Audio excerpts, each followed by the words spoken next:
که چیرې ستاسو سره په واتساپ کې شخصي نمبر وي، یعنې ستاسو د کور نمبر دی، ستاسې د انډیوال نمبر دی، ستاسو د ملګري نمبر دی، ستاسو د ورور نمبر دی، ستاسو د پلار نمبر دی، تاسو غواړئ چې هغه ته شخصي میسجان کړي او هغه اوس غواړئ چې هیڅ چا ته هم نشي معلوم، یعنې د هغه میسجان هیڅوک نه وګوري. نو ډېره اسانه طریقه ده. تاسو دغه یو سیټینګ په خپل موبایل کې وکړئ، په خپل واتساپ کې.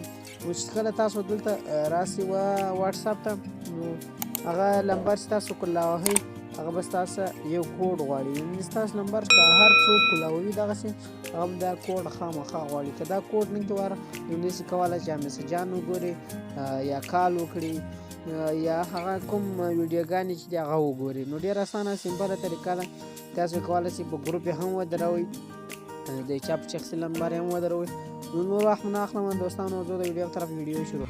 نو د ټولو در مخه به تاسو راسئ، خپل پلی سټور به کولاو کړئ. پلی سټور مو کولاو کړو، اوس به راسئ سرچ بار ته. په سرچ بار کې به دغه ولیکئ کوم چې تاسو ته په سکرین باندې ښکاري. سرچ بار کې مو دا ولیکل، بیا به دغه اول دغه چې دی لاک چې دی دا را ډاونلوډ کړئ، دا به انسټال کړئ. ښه، اوس به دا انسټال کړو.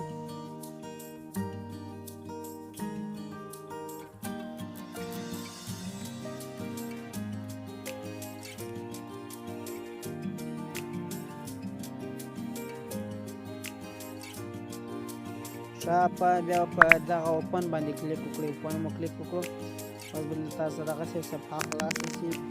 دلته به اوس تاسو دوه واره یو کوډ ورکړئ تر څو هغه کوډ ستاسو هیر نه شي. بیا به په هغه کوډ تاسو کولی شئ چې هر نمبر خلاص کړي. بیا به په دغه کلیک وکړئ. ښه، دلته به تاسو یوه ایمیل ورته سلیکټ کړئ. زما ته ایمیلونه راواخلئ، یو ایمیل به تاسو څنګه کړئ ورته خوښ کړئ. ښه، دلته اوس تاسو یو ایمیل غواړئ، تاسو به هغه ایمیل څنګه کړئ ورکړئ. دلته اوس تاسو کتلی شئ ماته ایمیلونه راواخلئ، غواړم دا ایمیل ور واچوم. بیا به دې کلیک وکړو، بیا په دې سیو مو کلیک وکړو، بیا به په دې کلیک وکړئ.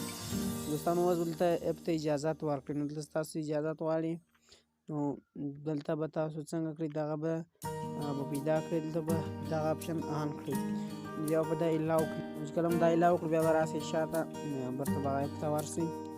نو اوس به دلته زموږ برته څه نو چې شی وغواړئ هغه لاکر یعنې تاله به وغواړئ.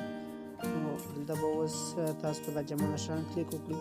اوس به ستاسو ګرد د واتساپ نمبرې راواخلئ. که تاسو به ګرد بلاکوئ هم بلاکېږي، که ګروپ او یو نمبر بلاکوئ هم بلاکېږي. زه راځم دا واتساپ ګروپ دې کلیک کوم. دا اوس تاسو کولی شئ زما سره به څنګه شي لاک شي. دا وینئ دوستانو دلته لاک یې ورسره راوړی. په دې جمع نښان بیا کلیک شي، دا بل نمبر اخیستی شي. بیا دا به اوس تاسو کولی شئ زما سره لاک شي. دا وینئ دوستانو هغه نمبر هغه دی راغلو لاک شو. نو زه اوس ورځم هغه واتساپ یعنې خپل واتساپ کولاوم.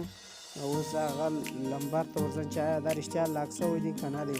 اوس دا نمبر دا دی لاک شوی دی چې تر څو زه دغه کوډ ورنه کړم دا نه خلاصېږي.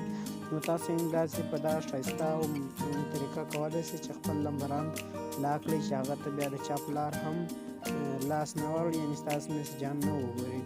نور وخت نه اخلم. والسلام، د الله په امان.